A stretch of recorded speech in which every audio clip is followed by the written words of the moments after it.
bado ninyi tunawatazama kama kielelezo, sababu malezi mnayopata, njia mnayopitia na mahali mlipo ni mahali sahihi, ni kitovu cha kulea, kitovu chenye maadili ambacho tunawafunza ninyi, na ninyi mkitoka hapo tunategemea watu kule nje waone kama ndio mfano wa kuiga. Kija kule kwetu kule mtaani, wale wanafunzi wote ambao wamesoma shule zingine wanawatamania ninyi waone mnapochezea, na nitarudia baadaye kuuliza. Jambo la kwanza, lazima muwe na nidhamu. Lazima muwe na nini? Kwenye nidhamu kuna mambo mengi. Kuna kujidhibiti. Kama una mihemko kwa mambo yako mengine, unajidhibiti usifanye haya. Ufanye yale ambayo ni sahihi. Kwenye nidhamu hapo kuna jambo la utii. Kuna jambo la heshima. Kwa maana lazima ufuate miongozo na kanuni ambazo zilizowekewa. Nadhani ni wazuri kufuata kanuni, nadhani ni wazuri kutii. Nimefundishwa hayo. Humo ni katika kuhakikisha kwamba mnatimiza malengo ambayo mmejiwekea. Hayo yote kujumlisha kupata nidhamu. Ninyi yote najua mna nidhamu. Watii walimu wenu, sheria zilizowekwa zifuateni. Isije kafika kabla ya kufanya mtihani kuna mmoja akafukuzwa hapo. Itakuwa ni hasara kubwa sana. Kufukuzwa seminari, unajua Sasa msipotii hizo sheria mtafukuzwa. Na mkifukuzwa ndo maisha yako yanaharibika. Hata kama utapelekwa sehemu nyingine, bado utakuwa umeharibikiwa kwa sababu hutakuwa na ule utulivu ambao ulikuwa nao awali.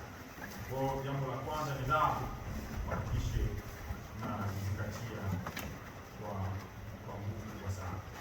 Jambo la pili, ili muweze kufaulu vizuri, lazima mhakikishe ya kwamba mnajifunza, mnafunza na mnafundishika. Kama kuna mwenzio anafahamu zaidi, muombe akufundishe. Kama unaona mwenzio hafahamu vizuri, basi mfundishe, ili wote muweze kuelewa, wote muweze kufaulu. Kwa mjifunze. Jambo la pili, mhakikishe kwamba mnajifunza masomo yenu ili muweze kupata faulu. Jambo la tatu, hakikisha ya kwamba baada ya kujifunza basi unajisomea. Yale uliyojifunza yote unafanyaje? Unajisomea. Jambo la nne, hakikisha kwamba maswali yote mnayopewa na walimu darasani wako yote mnayazingatia na kuyafanya vizuri kwa sahihi na kwa ufasaha. Jambo la tano, mitihani ambayo inakuja, ambayo mnapewa mitihani, jitahidini hiyo mitihani na kufanya vizuri. Kwa mmoja amepata A ya hisabati na amezingatia hisabati, kwa maana amepata A. Kwa wale ambao hamjapata A, hamjazingatia vizuri, mmezingatia kidogo, hamjazingatia vizuri, ndio maana hamjapata nini? Hamjapata A. Zingatieni yale kwa kufanya mitihani kwa vizuri. Jambo lingine la tano ama la sita ni kuhakikisha ya kwamba mnafanya solving, kwa maana mnafanya marudio, mnaita revision. Kisha kwamba mnafanya revision ya mitihani yote mnayofanya nyuma, mazoezi yote mnayofanya nyuma. Mnachukua past paper za paroti, mnachukua past paper za miaka iliyopita, mnaendelea kujifunza, kujikumbusha, lakini pia mnapitia vitabu yale ya ajira. Kwa hiyo jambo hilo jambo la tano kufanya. Jambo la sita ni kuhakikisha ya kwamba baada ya kuwa mnafanya revision, zile notes ambazo mnapewa na walimu mnazitunza vizuri, lakini mnazitumia. Msiache kufanya hivyo. Jambo la mwisho ni kuhakikisha kwamba mnatunza muda. Kwenye muda hapo, sheni ratiba zenu mnazifuata kwa saa. Kama ni ratiba ya kutoka darasani, basi msome. Sio mnakuwa darasani mnapiga story, mnahadisiana habari ambazo pengine haziwezi kuwasaidia. Kwa mjitahidi muda wa darasani kusoma na kusoma. Ukiwa darasani kwa maana kujifunza, basi kujifunza. Ukiwa darasani kwa maana ya prep, basi kufanya prep. Mwingine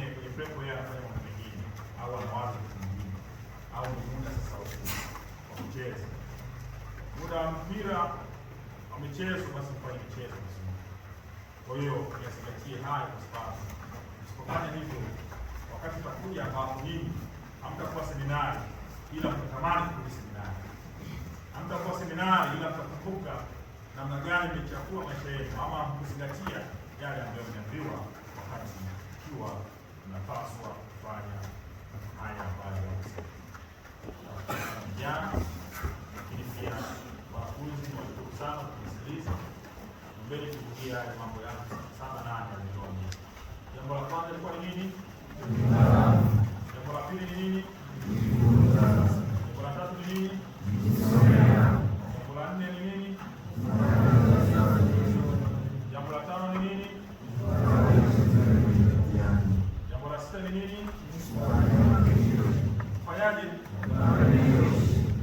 Jambo la saba ni nini? Fanyaje? Jambo la nane ni nini?